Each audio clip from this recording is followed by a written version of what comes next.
King Tutankhamun was a byproduct of rampant inbreeding amongst the royal line. In 2010, researchers performed a DNA analysis on the remains of the young king and found that he was almost certainly the child of despised pharaoh Akhenaten and Akhenaten's sister. This was pretty standard in Egypt, since the royal family considered themselves descendants of the gods and needed to keep the bloodlines pure. But with a pure bloodline came congenital defects. King Tut himself had a cleft palate and a club foot. When the king's tomb was found, researchers were shocked to see that he was not buried alone. In the treasury room, aside from heaps of priceless treasures, researchers found 2 miniature coffins containing a pair of fetuses. Modern DNA tests revealed the fetuses to be Tutankhamun's children.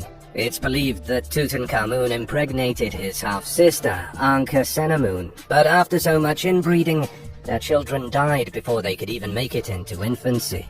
Alexander the Great, the conqueror of the world and ruler of Macedonia, is considered the greatest military leader in history. He never lost a single battle.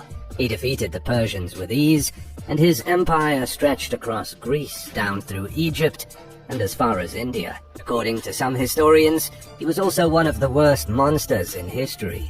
He's been described as murderous, raging alcoholic, and there's even a rumor that he participated in some unscrupulous activities. Alexander the Great assassinated his rivals. It's even believed he arranged his father's murder so that he could take the throne for himself. He may have been a brilliant and ruthless commander, but he also had a penchant for killing those closest to him.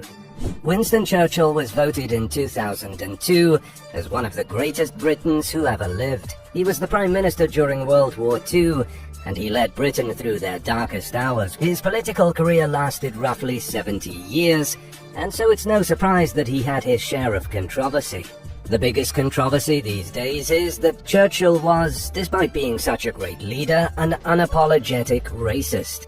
There's no denying that Martin Luther King Jr. was an absolute hero. He was the civil rights advocate in the 1960s who fought valiantly against the oppression and discrimination that was so prevalent in America at the time. But while Martin Luther King Jr. was a respected and beloved hero in front of the cameras and while standing before crowds, his private life was significantly different. He only got his PhD because he copied entire paragraphs from other sources and claimed them as his own. Besides stealing his material, King was also a notorious womanizer who cheated on his wife, Coretta Scott. The couple got married in 1953, and throughout his travels, he saw a multitude of other women. In the summer of 1963, the FBI bugged King's phones and hotel rooms where he stayed while traveling. They thought they would pick up communication between him and the communists. Instead, they eavesdropped on intense intimate encounters between Martin Luther King Jr. and a myriad of random women. The FBI even claimed they once caught King participating in a group affair of half a dozen people, including members of the church. Cleopatra is one of history's most famous leaders. She was the very last pharaoh of Egypt before the rise of the Roman Empire and the death of ancient Egypt. And yet there are a lot of things people don't know about Cleopatra. For example, she wasn't even Egyptian. She could trace her family origin all the way back to Alexander the Great general, Ptolemy I, making her more Macedonian than anything. She was also the product of a long history of pure bloodlines. In other words, she was a child of incest and went on to marry both of her adolescent brothers. But perhaps the most shocking secret of Cleopatra is that she may not have been as beautiful as history has led us to believe.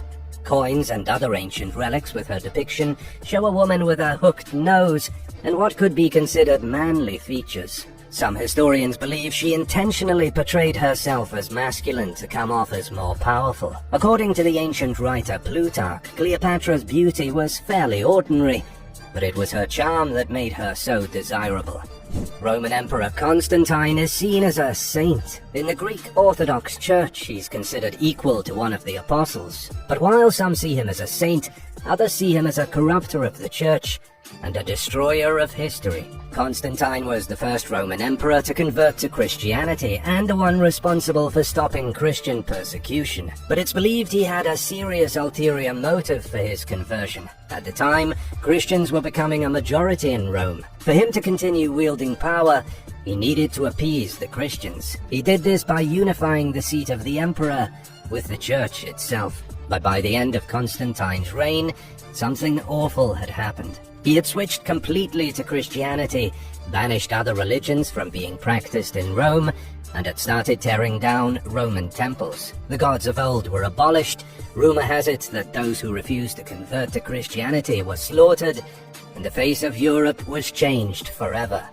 Catherine the Great rose to the Russian throne in July of 1762 and ruled as the longest-lasting female leader of Russia. And while she is remembered in the history books as being a brave queen at a time when men were the ones to oversee the world, the truth is that she stole her throne by seducing Peter III, the Tsar of Russia, and then usurping him at the first possible opportunity.